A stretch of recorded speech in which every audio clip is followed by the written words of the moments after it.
Bapak Ibu Saudara yang dikasih oleh Tuhan, dalam sebuah pepatah mengatakan yang terpenting adalah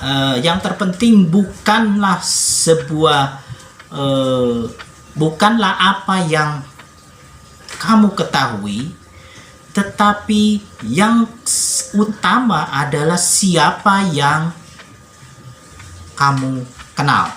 Ya. Ini sebuah pepatah dalam bahasa Inggris. Ya. Jadi bukan apa yang menjadi pengetahuan kita, bukan berapa banyak apa yang kita ketahui, dan bukan berapa banyak kekayaan yang kita miliki, bukan pula jabatan yang kita sandang, tetapi yang terlebih penting, yang lebih utama, yang menentukan seseorang bisa mengalami hidup yang maksimal adalah kepada siapa atau siapa yang dia kenal. Ya. Contohnya ada orang yang kalau di sisi IQ itu dalam kepintaran dia tidak terlalu orang yang pas-pasan, nilai saja pas, cukup untuk istilahnya syukur dia naik kelas begitu, tidak menjadi juara satu. Tetapi ketika dia di dunia yang nyata, dunia kerja, dia mengalami keberhasilan di dalam kehidupannya karena dia memiliki relasi, ya, memiliki hubungan, memiliki kenalan yang penting dengan orang-orang yang penting. Ya. Misalnya contohnya saja, ya, kita punya relasi, punya kenal, atau misalnya dengan orang yang sangat penting di negara ini, ya, tentu akan ada akses yang membuat kita bisa melakukan sesuatu yang maksimal. Misalnya dalam sebuah usaha, ketika punya relasi dengan orang penting, jalurnya menjadi lebih lancar, ya, dalam usaha menjadi lebih mudah dalam perizinan dan sebagainya. Jadi relasi siapa yang kita kenal itu akan memaksimalkan kehidupan dari Bapak Ibu Saudara dan saya. Ya, pagi hari ini kita akan melihat tentang relasional, ya, tentang membangun hubungan relasi dengan pribadi yang luar biasa, ya, pribadi yang agung, pribadi yang punya kekuasaan yang tak terbatas, yaitu Tuhan Yesus sendiri. Ya. Bagaimana membangun relasi, membangun hubungan dengan Tuhan, membangun hubungan dengan Allah yang membuat hidup kita menjadi maksimal. Di tengah adanya keterbatasan, di tengah adanya kekurangan di dalam diri kita, di tengah banyaknya hal yang kita tidak mampu lakukan, tetapi ketika kita punya relasi, ya, dengan Allah, punya pengenalan dengan Tuhan, membuat hidup kita menjadi maksimal, ya. Dan itulah yang dialami oleh Gideon. Ya, kita melanjutkan tentang kisah Gideon ini. Ya. Bagaimana kita minggu lalu kita melihat bahwa Gideon banyak kekurangan, banyak keterbatasan, banyak ketidakmampuan di dalam dirinya. Dia dari suku yang terkecil, dia orang yang paling muda, dan dikatakan dia bukan siapa-siapa, ya, yang membuat dia menjadi minder. Tetapi di tengah keterbatasannya, ketika dia mengenal Allah, membuat Gideon menjadi seorang pahlawan yang gagah perkasa, ya. Pahlawan yang dipilih Tuhan untuk mengalahkan orang Midian. Dalam Hakim-Hakim pasal 6 ayat yang ke-19 sampai yang ke-24, Hakim-Hakim pasal yang ke-6 ayat 19 sampai yang ke-24. Hakim-Hakim pasal yang ke-6 ayat yang ke-19 sampai yang ke-24. Ya. Di dalam kisah Gideon kemarin dia menyatakan bahwa dirinya dipilih oleh Tuhan, bahwa dia adalah pahlawan yang gagah perkasa. Tuhan menyertai dia dan Tuhan mengutus dia untuk melepaskan bangsa Israel dari cengkraman dari orang bangsa Midian. Dan Gideon pada waktu itu masih tetap tidak percaya. Ya, siapa orang yang di hadapan dia? Siapa orang yang berkata bahwa aku adalah pahlawan yang gagah perkasa? Ya. Di dalam Alkitab tertulis bahwa malaikat Tuhan ya menampakkan diri kepada Gideon. Nah, siapa malaikat Tuhan ini? Dan Gideon meminta tanda bahwa dia disertai Tuhan. Lalu malaikat Tuhan itu memberikan perintah untuk Gideon menyiapkan korban, ya, seekor anak kambing dan roti yang tidak beragi. Lalu dibawa itu sebagai persembahan, ya, daging itu ditaruhnya di atas sebuah batu, ya. Dan ketika itu malaikat Tuhan itu mengulurkan tongkat yang dipegangnya dan disentuh, ya, daging dan roti itu. Ketika disentuh dari daging dan roti itu keluar api dan membakar habis daging dan roti yang disiapkan oleh Gideon. Dan Gideon melihat apa yang terjadi, apa yang dilakukan oleh malaikat Tuhan, dan dia sadar, dia melihat dengan matanya sendiri bahwa siapa pribadi yang berada di hadapannya. Pribadi yang di hadapannya, ketika dia melihat itu, dia tersungkur dan dia menyembah dia dan dia menyadari bahwa itu adalah Allah. Ya. Dalam perjanjian lama, Allah bisa menyatakan dirinya dalam bentuk malaikat. Ya. Allah menyatakan dirinya dalam wujud malaikat, sehingga disebut malaikat Tuhan. Ya. Jadi bukan malaikat utusan. Kalau ada malaikat utusan memang ditulisnya hanya malaikat yang diutus oleh Tuhan. Tapi kalau ada tulisan malaikat lalu di sampingnya ada kata Tuhan huruf besar, itu adalah Tuhan sendiri yang mewujudkan dirinya, menyatakan dirinya, menampakkan dirinya kepada manusia. Ya. Dan saat Gideon melihat sebuah fenomena yang terjadi, ya, dia menyadari bahwa itu adalah Allah sendiri. Dan dia ketakutan sehingga dia berkata, saya berhadapan muka dengan Tuhan. Tapi Tuhan berkata, engkau selamat, ya, engkau tidak akan mati. Dan disinilah Gideon memulai kehidupannya, bagaimana dia bertemu dengan Tuhan, bagaimana dia berelasi dengan Allah, bagaimana dia membangun hubungan dengan Tuhan, bagaimana dia membangun pengenalannya dengan Allah lewat pertemuan yang terjadi pada saat itu. Ya. Apa yang dialami Gideon pun pernah dialami oleh Musa, ya, melihat sebuah fenomena yang terjadi, bertemu dengan Tuhan secara pribadi. Gideon pun mengalami pertemuan dengan Allah yang mengubahkan hidupnya dan menyadari hidupnya bahwa dia adalah orang yang dipilih Tuhan, orang yang akan melepaskan bangsa Israel dari penguasa Midian. Nah, Bapak Ibu Saudara, relasi itu menentukan, relasi atau siapa yang kita kenal menentukan masa depan kita. Siapa yang kita kenal akan menentukan kehidupan kita. Apakah hidup kita akan mengalami kemaksimalan atau hidup kita akan mengalami kehancuran. Ya.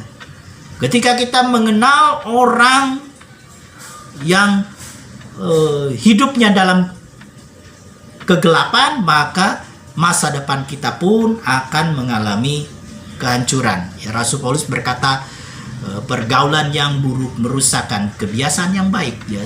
Dengan siapa kita bergaul, maka kita pun akan terbawa pengaruh dengan pergaulan kita, relasi, dengan siapa kita berelasi, maka itu akan membawa dampak kehidupan kita juga kepada dampak yang positif atau dampak yang buruk. Ya. Orang yang berkumpul dengan orang-orang fasik, kata pemazmur, dia juga akan menjadi fasik. Orang yang berkumpul dengan orang-orang bijak, maka dia pun akan menjadi orang yang bijak. Ya. Dan ketika kita juga berelasi dengan Tuhan, maka hidup kita juga otomatis akan menjadi pribadi yang maksimal. Ya. Hidup yang maksimal di dalam kehidupan kita. Nah,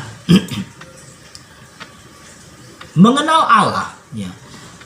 Ketika kita mengenal Allah, mengenal Tuhan Yesus Kristus secara pribadi dan memiliki relasi yang benar dengan Tuhan, maka dia akan membukakan pintu keberhasilan, membukakan pintu anugerah bagi Bapak Ibu Saudara dan saya. Dia akan membuat kita memiliki hidup yang maksimal. Ketika kita berelasi dengan Allah, ketika kita punya pengenalan akan Allah, Nabi Amos berkata, pengenalan akan Tuhan itu membuat kita hidup. Carilah Tuhan maka kamu akan hidup. Pengenalan akan Allah, ya, pencarian kita akan Tuhan membuat hidup kita menjadi maksimal, membuat hidup kita semakin bernilai. Ya. Oleh karena itu, Bapak Ibu Saudara, mari kita semakin hari semakin intim dengan Tuhan, semakin mendekat kepada Allah. Ya. Semakin kita mencari Allah dengan segenap hati kita. Nah, Bapak Ibu Saudara, ada 3 hal untuk menguji, ya. 3 pertanyaan ini menjadi sebuah batu ujian, sebuah batu penguji bagaimana kita menjalin relasi kita dengan Tuhan. Pertanyaan yang pertama adalah ketika kita mengalami keberhasilan di dalam kehidupan. Misalnya usaha kita lancar, anak kita berhasil, ya, anak kita lulus, ya, dengan bagus. Ya. Hari-hari ini anak-anak kita sudah naik kelas, ya, ada yang ranking 1, ada yang ranking berapa. Ya. Nah, keberhasilan yang kita dapatkan, ya, di dalam kehidupan ini, ya, keberhasilan apa yang kita peroleh, ya, yang kita jalani dalam kehidupan ini. Nah, ketika kita mengalami keberhasilan ini, siapakah yang kita banggakan? Ya. Ini menjadi batu penguji bagi kita. Ketika kita melihat keberhasilan anak kita, siapa yang kita banggakan? Apakah kita membanggakan anak kita? Wah, anak saya itu hebat, ya, anak saya memang anak yang cerdas, anak saya memang anak yang rajin, ya. Dia otaknya encer, ya. Siapa yang kita banggakan? Atau keberhasilan hidup kita berhasil dalam usaha kita. Oh, saya bisa berhasil dalam usaha, dalam pekerjaan saya, itu karena saya hebat, karena saya bertekun, karena saya punya kehebatan, kemampuan. Nah, tentu memang sebuah keberhasilan itu akan didukung oleh kemampuan kita, ya, akan didukung oleh ketekunan kita, ya, oleh pengetahuan kita. Tetapi ketika keberhasilan itu datang, jadi pertanyaan ini menguji kita, siapa yang kita banggakan? Ketika kita mencoba membanggakan diri kita, membanggakan apa yang sudah kita peroleh, membanggakan misalnya anak kita, maka sebenarnya kita sedang pengenalan kita akan Tuhan mengalami kekurangan di dalam diri kita. Ya. Sebaliknya, ketika kita mengalami keberhasilan, kita justru mengembalikan keberhasilan itu kepada orang yang kita kenal. Bahwa kita menyatakan diri, semua yang terjadi dalam keberhasilan kita, usaha saya mengalami kelancaran, semua karena anugerah Tuhan. Semua oleh karena berkat Tuhan. Semua oleh karena kasih karunia Tuhan. Anak saya bisa lulus, saya bersyukur, semua karena kasih karunia Tuhan. Anak saya bisa mendapatkan nilai yang terbaik, ya, menjadi juara. Ada ucapan syukur, semua karena anugerah, semua karena berkat kasih karunia Tuhan. Nah, dari situ ukuran atas hidup kita bahwa orang tersebut punya relasi dengan Tuhan, punya relasi dengan Allah. Ketika memandang keberhasilan, responnya dia mengembalikan segala keberhasilan itu bersumber daripada Tuhan. Ya. Itu batu ujian yang pertama ketika keberhasilan itu datang kepada kita. Lalu yang kedua, ada sebuah contoh dulu ya, ada sebuah kisah. Seorang yang bernama William Ernest Henley, dia menuliskan sebuah puisi. Ya. Dalam sebuah puisinya, saya mencoba mengutip dua kata terakhir, ya, dua kalimat terakhir. Dia berkata, I am the master of my fate, I am the captain of my soul. Ada sebuah kesombongan di dalam puisi yang dia ungkapkan. Dia katakan, aku adalah penguasa takdirku. Takdirku ditentukan oleh aku. Ya, aku adalah nakhoda jiwaku, yang mengatur hidupku, yang mengatur segala sesuatu dalam kehidupanku. Aku berhasil itu karena diriku. Aku bisa mencapai segala sesuatu karena aku hebat. Aku bisa memiliki segala sesuatu yang kupunyai saat ini itu karena usaha dan kerja kerasku. Nah, William Ernest dia menuliskan puisi ini dengan satu kecongkakan, dengan satu kesombongan bahwa sebuah keberhasilan itu karena aku. Dan di akhir hidupnya, di kisah hidupnya yang tragis, di mana dia mengalami suatu tragedi yang luar biasa mengerikan, di mana ketika dalam sebuah perjalanan dia tertabrak oleh sebuah kereta api yang melintas, dan dia tidak sadar pada waktu itu ada kereta api yang melintas dan dia tewas seketika. William Ernest berkata bahwa aku penguasa takdirku. Ternyata dia tidak menyadari bahwa ada keterbatasan di dalam dirinya. Dia tidak bisa menentukan takdir hidupnya. Takdir hidup hanya bisa ditentukan oleh Tuhan. Hidup kita, mati hidup kita ada di dalam tangan Tuhan. William Ernest tidak bisa membeli kehidupan, tidak bisa menentukan bahwa saya akan hidup 100 tahun lagi. Tuhan yang punya kehidupan. Nah, sekarang pertanyaan yang kedua, yang menjadi batu penguji seberapa kita mengenal Tuhan, relasi kita dengan Allah. Yang kedua adalah ketika kita menghadapi sebuah krisis, ketika kita menghadapi sebuah kesukaran, ketika kita mengalami pergumulan di dalam kehidupan kita, siapakah yang kita andalkan? Mari kita bertanya kepada diri kita sendiri. Mari kita merenungkan, introspeksi kepada diri kita sendiri. Siapa yang kita andalkan saat kita mengalami kesukaran, saat kita mengalami kesulitan, saat kita mengalami pergumulan? Pada umumnya, orang mengandalkan yang pertama diri sendiri ketika seseorang mengalami pergumulan. Ya. Ketika seseorang mengalami pergumulan, dia mencoba mengandalkan dirinya sendiri. Dia mencoba dirinya mampu tidak mengatasi kesulitan yang dihadapi. Ya. Lalu yang kedua, ketika dia sudah tidak mampu menghadapi kesulitan itu, dia mencoba mencari orang lain. Ya. meminta pertolongan orang, meminta bantuan dari orang lain. Dan ketika orang lain itu tidak memberikan bantuan atau hanya membantu sebisanya, maka dia menyadari akan hal tersebut dan bisa membuat dirinya kecewa kepada orang tersebut, karena setiap orang tidak bisa memberikan janji ya 100% untuk memberikan ya, pertolongan kepada orang lain.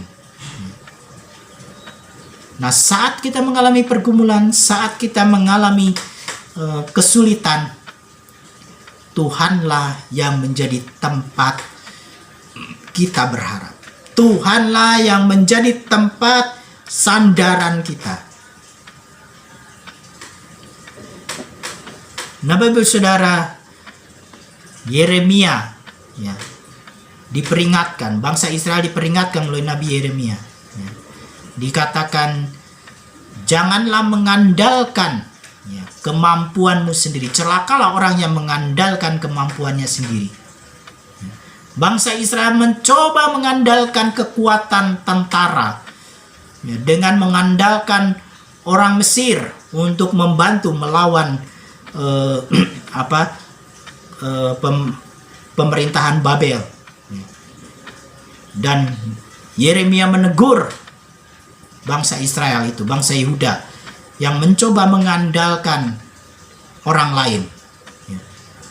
Celakalah, gitu kan? Celakalah kamu kalau mengandalkan manusia. Tapi berbahagia, dalam ayat selanjutnya, berbahagialah orang yang mengandalkan Tuhan. Nah, Bapak Ibu Saudara, seberapa banyak, seberapa jauh kita mencoba mengandalkan manusia, mengandalkan orang lain, seberapa jauh itu juga kecewa akan terjadi dalam kehidupan kita. Ya. Karena manusia itu terbatas, manusia itu kasihnya itu ada batasnya. Ya, memang ada orang-orang yang punya belas kasihan kepada orang lain, tapi juga punya keterbatasan. Ya, punya keterbatasan, dan ketika keterbatasan itu mentok dalam menolong kita, seringkali respon kita kecewa, seringkali respon kita marah, ya karena keterbatasan itu. Tetapi kita punya Allah yang tak terbatas, ya. Punya Allah yang limpah dengan kasih karunia-Nya. Ketika kita mencoba mengandalkan Tuhan, ketika kita coba mengandalkan Allah, maka Allah yang tak terbatas itu akan selalu siap, ya, akan selalu menolong kehidupan kita. Ya. Nah, Bapak Ibu Saudara, pertanyaan yang ketiga adalah ketika kita menghadapi masa depan. Ya. Kepada siapa kita menaruh harapan kita? Kita punya cita-cita, kita punya keinginan, kita punya doa, punya harapan. Ya. Mama kami sedang sakit ya, pada saat ini. Nah, kepada siapa kita harapkan kesembuhan? Dokter hanya sebagai alat. Ya. Kita tidak akan menyerahkan harapan kita kepada dokter seprofesor yang punya kemampuan medis yang terhebat di Indonesia. Atau kita pergi ke tempat ke luar negeri, ya dokter yang mungkin kita pikir lebih hebat lagi. Nah, tentu ada keterbatasan di dalam kita menaruh harapan kita. Harapan kita bahwa Tuhan adalah sumber pengharapan dari Bapak Ibu Saudara. Harapan untuk mencapai cita-cita, harapan untuk mencapai keberhasilan kita, harapan untuk anak-anak kita bisa bersekolah, ya, untuk bisa mencapai cita-citanya sesuai dengan kerinduan mereka, sesuai dengan bakat dan minat mereka. Di tengah keterbatasan kita, hanya Tuhan yang harus kita gantungkan harapan kita. Ketika kita hanya menaruhkan harapan kita kepada Tuhan, berarti relasi kita, pengenalan kita akan Allah itu semakin nyata. Ya. Ini menjadi batu ujian, menjadi batu penguji pertanyaan-pertanyaan ini, bahwa kepada siapa kita menaruh harapan kita. Nah, Bapak Saudara, pagi hari ini mari kita membangun hubungan dengan Tuhan. Mari kita membangun hubungan relasi dengan Allah, dengan kita mencoba ya bersyukur atas keberhasilan yang kita alami, bersyukur kepada Tuhan karena segala sesuatu adalah bersumber daripada Tuhan. Ketika kita mengalami pergumulan kita, mari kita andalkan Tuhan. Mari kita cari jawabannya kepada Tuhan. Dan ketika kita punya harapan ke depan, mari kita bawa cita-cita kita, kerinduan kita juga kepada Sang Pemilik masa depan kita. Dia yang memberikan rancangan yang indah, rancangan masa depan yang penuh harapan bagi setiap Bapak Ibu Saudara dan saya. Kiranya firman Tuhan ini boleh memberi kekuatan, memberkati Bapak Ibu Saudara di tengah-tengah kehidupan kita untuk membangun relasi kita dengan Allah, membangun relasi kita dengan Tuhan. Baik, mari kita akan masuk di dalam perjamuan kudus sebagai satu hubungan, sebagai kita membangun relasi dengan Tuhan, di mana Dia adalah pribadi yang sudah menebus kita, pribadi yang sudah mengangkat kita menjadi anak Allah untuk kita mengenal Dia, ya, mengenal Tuhan, mengenal Allah lebih intim lagi. Mari kita siapkan roti dan cawan di rumah Bapak Ibu Saudara masing-masing. Mari kita sama-sama berdoa. Bapa di surga, kami bersyukur untuk anugerah, untuk kasih karunia-Mu di dalam kehidupan kami. Kami boleh diangkat menjadi anak-Mu. Kami boleh ditebus oleh darah-Mu yang kudus. Sebuah anugerah yang Tuhan berikan untuk kami boleh mengenal Allah, untuk kami boleh berelasi dengan Tuhan, untuk kami boleh membangun hubungan dengan Engkau Tuhan Yesus. Dan lewat perjamuan kudus ini, kami boleh semakin dikukuhkan, semakin ditetapkan untuk menjadi anak-anak-Mu yang semakin intim dengan Engkau. Kiranya tubuh dan darah Yesus ini, Tuhan, menjadi sumber, menjadi bagian daripada ikatan relasi di kami dengan Engkau. Terima kasih Bapa. Kuduskanlah roti dan cawan yang akan kami minum, itu menjadi bagian dalam tubuh Kristus. Mari Bapak Saudara, kita angkat roti sebagai lambang daripada tubuh Kristus. Dan firman Tuhan berkata, sebab apa yang telah kuteruskan kepadamu telah aku terima dari Tuhan, yaitu bahwa Tuhan Yesus pada malam waktu Dia diserahkan mengambil roti, dan sesudah itu Ia mengucap syukur atasnya. Ia memecah-mecahkannya dan berkata, inilah tubuhku yang diserahkan bagi kamu. Perbuatlah ini menjadi peringatan akan aku. Mari kita akan makan bersama-sama di dalam nama Tuhan Yesus Kristus.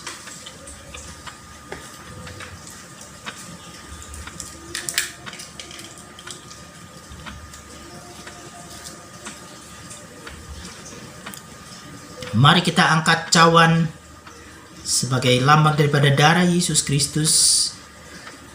Firman Tuhan berkata, dan sesudah itu Ia mengucap syukur. Ayat 25. Demikian juga Ia mengambil cawan sesudah makan, lalu berkata, Cawan inilah perjanjian baru yang dimeteraikan oleh darahku. Perbuatlah ini setiap kali kamu meminumnya menjadi peringatan akan aku. Sebab setiap kali kamu makan roti ini dan minum cawan ini, kamu memberitakan kematian Tuhan sampai Ia datang. Mari kita akan minum bersama-sama di dalam nama Tuhan Yesus Kristus. Haleluya. Mari kita ucapkan syukur atas anugerah, atas kasih karunia yang Tuhan berikan di dalam kehidupan kita. Terima kasih Tuhan untuk tubuh dan darah-Mu yang boleh menjadi bagian dalam kehidupan kami, untuk kami membangun relasi dengan Engkau. Bawa kami untuk semakin intim, bawa kami untuk semakin akrab, untuk mengenal Engkau dengan benar. Curahkanlah Roh Kudus-Mu, berikanlah roh hikmat dan wahyu, untuk kami mengenal-Mu Tuhan. Terima kasih Bapa, terima kasih Tuhan untuk firman-Mu meteraikan di dalam kehidupan kami. Di dalam nama Tuhan Yesus Kristus kami berdoa. Amin. Mari kita angkat tangan kita. Kiranya berkat dari Allah Bapa, cinta kasih daripada Tuhan Yesus Kristus, serta persekutuan dengan Roh-Nya yang kudus akan menyertai Bapak Ibu Saudara kemanapun Bapak Ibu keluar, kemanapun Bapak Ibu masuk. Ya. Kiranya Tuhan, berkat Tuhan melimpah atas hidup kita. Perlindungan daripada Allah, penyertaan daripada Tuhan Yesus Kristus nyata di dalam hidup kita. Dalam nama Yesus Kristus. Amin. Ya. Tuhan memberkati Bapak Saudara. Selamat hari Minggu.